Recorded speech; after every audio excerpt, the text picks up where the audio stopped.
Hello ಸಂಪರ್ಕ classes ವಿದ್ಯುತ್ ಪ್ರವಾಹದ ರಾಸಾಯನಿಕ ಪರಿಣಾಮಗಳು ಪಾಠದ 24ನೇ ಪ್ರಶ್ನೆ.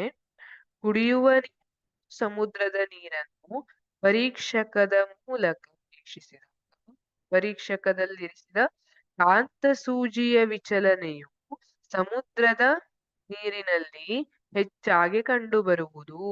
ಈ ವೀಕ್ಷಣೆಗೆ ನಿಮ್ಮ ಸಮರ್ಥನೆ ಏನು, ವಿವರಿಸಿ. ಇಲ್ಲಿ ಏನ್ ಮಾಡಿದ್ದಾರೆ, ಒಂದು ಸಾಮಾನ್ಯ ನೀರನ್ನ, ನಾವು ಕುಡಿಯುವ ನೀರನ್ನ ಇರಿಸಿದ್ದಾರೆ. ಇಲ್ಲಿ ಸಮುದ್ರದ ಬೀಕರಲ್ಲಿ ಸಮುದ್ರದ ನೀರನ್ನ ಇರಿಸಿದ್ದಾರೆ, ಇಲ್ಲಿ ಕುಡಿಯುವ ನೀರನ್ನ ಇರಿಸಿದ್ದಾರೆ. ಈಗ ಅವರು ಪರೀಕ್ಷಕದ ಮೂಲಕ ಪರೀಕ್ಷಿಸಿದಾಗ ಇಲ್ಲಿ ಕಾಂತಸೂಜಿ ಏನಿತ್ತಲ್ಲ, ಇದ್ರೊಳಗಿರುವಂತಹ ಕಾಂತಸೂಜಿಯಲ್ಲಿ ವಿಚಲನೆ ಇಲ್ಲಿ ಹೆಚ್ಚಾಗಿ ಕಂಡು ಬಂತು, ಇಲ್ಲಿ ಕಡಿಮೆ ಕಂಡು ಬಂತು. ಯಾಕೆ ಅಂತ ಕೇಳ್ತಿದ್ದಾರೆ. ಪ್ರಶ್ನೆ ಅರ್ಥ ಆಗಿದೆ ಅಂತ ಅನ್ಕೊಳ್ತೀನಿ. ಉತ್ತರಕ್ಕೆ ಹೋಗೋಣ. ಸಮುದ್ರದ ನೀರಿನಲ್ಲಿ ಹೆಚ್ಚಿನ ಪ್ರಮಾಣದ ಲವಣಗಳು ಕರಗಿರುತ್ತವೆ.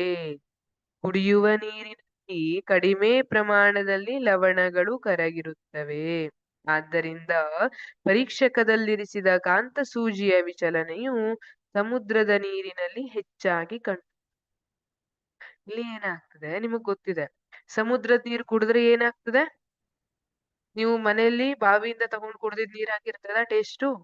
ಇಲ್ಲ, ಉಪ್ಪಾಗಿರ್ತದಲ್ವಾ? ಅರ್ಥ ಏನು? ಹೆಚ್ಚಿನ ಪ್ರಮಾಣದಲ್ಲಿ ಲವಣಗಳು ಅದರಲ್ಲಿ ಕರಗಿರುತ್ತೆ. ಈಗ ನಿಮಗ್ ಗೊತ್ತು, ನೀರಿನಲ್ಲಿ ಲವಣ ಕರಗದಾಗ ಅದು ವಿದ್ಯುತ್ತನ್ನ ಹರಿಲಿಕ್ಕೆ ಅನುವು ಮಾಡಿಕೊಡ್ತದೆ. ಹಾಗಾಗಿ ಹೆಚ್ಚಿನ ಲವಣ ಇದೆ, ಹೆಚ್ಚಿನ ವಿದ್ಯುತ್ ಹರಿಯುತ್ತೆ. ಆದ್ರೆ ಕುಡಿಯುವ ನೀರಿನಲ್ಲಿ ಲವಣದ ಪ್ರಮಾಣ ಕಡಿಮೆ ಇದೆ, ಕಡಿಮೆ ವಿದ್ಯುತ್ ಹರಿಯುತ್ತೆ. ಹಾಗಾಗಿ ಹೆಚ್ಚಿನ ವಿದ್ಯುತ್ ಹರಿಯೋದ್ರಿಂದ ಪರೀಕ್ಷಕದಲ್ಲಿರುವ ಕಾಂತಸೂಜಿಯ ವಿಚಲನೆ ಸಮುದ್ರದ ನೀರಿನಲ್ಲಿ ಹೆಚ್ಚಾಗಿ